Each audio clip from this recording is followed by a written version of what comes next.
त्रिपुरा के पहाड़ी अंचल में दो सुंदर बहनें रहती थीं। उनके बालपन में ही उनकी माता का स्वर्गवास हो गया। उनके पिता अचाई पुरोहित थे।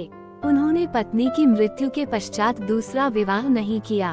उन्हें भय था कि विमाता उनकी पुत्रियों का लालन पालन ठीक ढंग से नहीं कर पाएगी। पिता के स्नेह दुलार में पुत्रियां पली बढ़ीं। अचाई पुरोहित की आमदनी बहुत कम थी। वह झूम खेती स्थान बदल कर की जाने वाली खेती के द्वारा आजीविका कमाता था।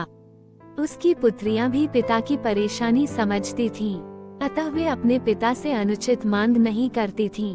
वर्षा ऋतु में उनके कष्ट और भी बढ़ जाते। कई वर्षों से मकान की मरम्मत नहीं हो पाई थी, अतः बरसात का पानी घर में घुस जाता। यूं तो उनका घर एक ऊंचे मचान पर था, किंतु पानी वहां भी पहुंच जाता। एक दिन दोनों बहनें खेत से थक कर लौटी। पूरे घर में पानी भरा हुआ था। छोटी बहन के मुंह से आह निकली। वह तड़प कर बोली, दीदी अब हम क्या करें? ठहरो, देखती हूँ, शायद कुछ मायादूर भात का बना त्रिपुरी भोजन पड़ा होगा। अभी उसे खाकर ही भूख मिटाते हैं। कहकर बड़ी बहन ने सांत्वना दी। बड़ी बहन ने थैला टटोला, किंतु खाने को कुछ नहीं मिला। सब कुछ बरसात के पानी में भीगकर खराब हो गया था। उसकी आंखों में आंसू आ गए।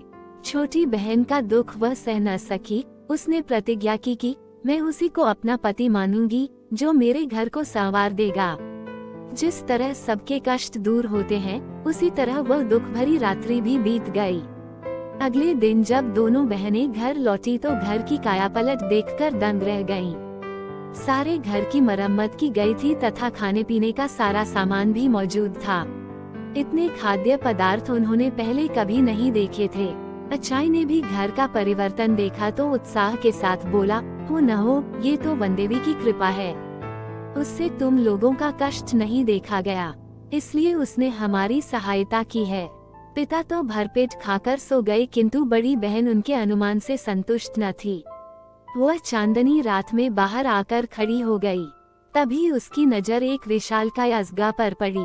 वह अजगर उनके घर से निकलकर जा रहा था। बड़ी बहन ने उसी क्षण निर्णय ले लिया कि वह अजगर को ही अपना पति मानेगी। उसे पूरा विश्वास था कि उनके घर की दशा संवारने में अजगर का ही हाथ है। छोटी बहन के लाख समझाने पर भी वह अकेले खाना खाने नहीं बैठी। तब हारकर छोटी बहन ने अपने जीजा जी को पुकारा, कुमुई कुमुई, माइटा नानी फायदे दो। जीजा जी, खाना खाने आइए। यह आवाज सुनते ही अजगर घर में आ पहुंचा।